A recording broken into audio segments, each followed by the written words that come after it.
The quiet town of Enfield, Illinois, had always been a place where nothing out of the ordinary happened. Nestled among endless fields and lined with dirt roads, the town's most exciting events usually involved the annual county fair or a high school football game. But in the spring of 1973, something happened in Enfield that changed the town forever. Something terrifying and inexplicable. On the evening of April 25th, 1973, Henry McDaniel arrived home after a long day of work. The house was quiet except for the distant sounds of cicadas outside. His children, Lil and Henry Jr., were inside, shaken and whispering to their mother. When he asked what was wrong, his wife Sarah hesitated before answering. "The kids said something tried to get into the house," she said, her voice uneasy. Henry turned to them, expecting some childhood exaggeration. "What do you mean something? A stray dog?" Lil shook her head violently. "No, it wasn't a dog, Daddy. It was a monster. It had big red eyes and claws." Henry sighed. "You probably saw a raccoon or something." But his daughter was adamant. "It was scratching at the door. It wanted to get in." Though skeptical, Henry decided to investigate. As night fell over Enfield, he sat in the living room, listening carefully. Hours passed, and just as he was about to turn in, a noise reached his ears. A strange, slow scratching at the front door. Henry grabbed his flashlight and his .22 pistol. Taking a deep breath, he yanked the door open, ready to scare off whatever stray animal was causing the commotion. But instead of a dog or raccoon, what stood before him was beyond his worst nightmares. The creature stood about 4.5 feet tall, with glowing pinkish-red eyes the size of flashlights.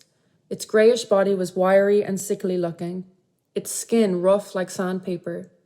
Most disturbingly, it had 3 legs, with 2 small arms that seemed useless against its hunched frame. The moment the light from Henry's flashlight hit it, the creature let out a chilling hiss, something between a cat's warning growl and a static of a broken radio. Heart pounding, Henry fired his gun, the shots crackling through the silent night. He was sure he had hit the thing, but instead of collapsing, it simply let out another screech and leaped away, with terrifying speed, covering 50 feet in just a few bounds before vanishing into the darkness near the train tracks. Henry slammed the door shut, breathless, his mind racing. He knew what he had seen. This wasn't a dog or any kind of animal he had ever heard of. It was something else. Henry wasted no time before calling the police. When they arrived, they listened carefully to his story, but their skepticism was clear. Still, they humored him and checked the area. What they found disturbed them. Near the door were deep scratches in the wood, as if something with long, sharp claws had tried to force its way inside. Even more bizarre were the footprints found outside. Unlike any known animal, these prints had 6 toes and were almost hoof-like. The police, still doubtful, but unable to completely dismiss the evidence, took a report and left. News of Henry's encounter spread quickly through the small town. At first, people laughed it off, assuming Henry had been drinking or misidentified some normal animal in the darkness. But then, other residents began coming forward. A young boy named Greg Garrett, who lived just a block away, claimed he had been attacked by the creature earlier that evening while playing in his backyard. According to Greg, the monster had stepped on his foot, tearing his tennis shoes apart before he managed to escape. Over the next few nights, more residents reported hearing strange sounds outside their houses. Low growls, scratching, and odd echoing screeches. Some even claimed to see a shadowy figure darting through the fields at unnatural speeds. With the town in a panic, a group of heavily armed residents and a few eager out-of-town hunters decided to track the creature. Armed with shotguns, pistols, and floodlights, they combed the nearby woods and train tracks, convinced that they would either capture or kill the thing once and for all.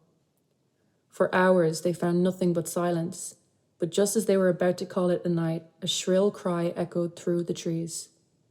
A sound so piercing and inhuman that it sent chills down their spines. Then something darted between the trees, too fast to be a man, too large to be a fox or coyote. One of the men, a local farmer, fired his shotgun. A moment later, something heavy crashed through the underbush and was gone. When the group approached the spot where the creature had been, all they found were deep tracks leading off into the darkness. For weeks, the sightings continued. Some swore they saw the creature lurking at the edge of the woods. Others claimed they could hear its eerie cries late at night. But then, just as suddenly as it had appeared, the monster of Enfield seemed to vanish. The town eventually settled back into its routine, but the encounter left a lasting mark on those who had seen it. Henry McDaniel, though ridiculed by skeptics, never wavered in his account.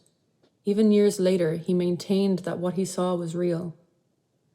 Paranormal researchers and cryptozoologists visited Enfield for years afterward, investigating the case and speculating about the creature's origins. Some believe it was an alien, citing reports of strange lights in the sky around the time of the sightings. Others theorize that it was an unknown species of animal, a mutation, or even a visitor from another dimension. Whatever the truth, one thing remained certain. Something unnatural had stalked the town of Enfield in the spring of 1973, and though it may have vanished, the legend of the Enfield monster would never die.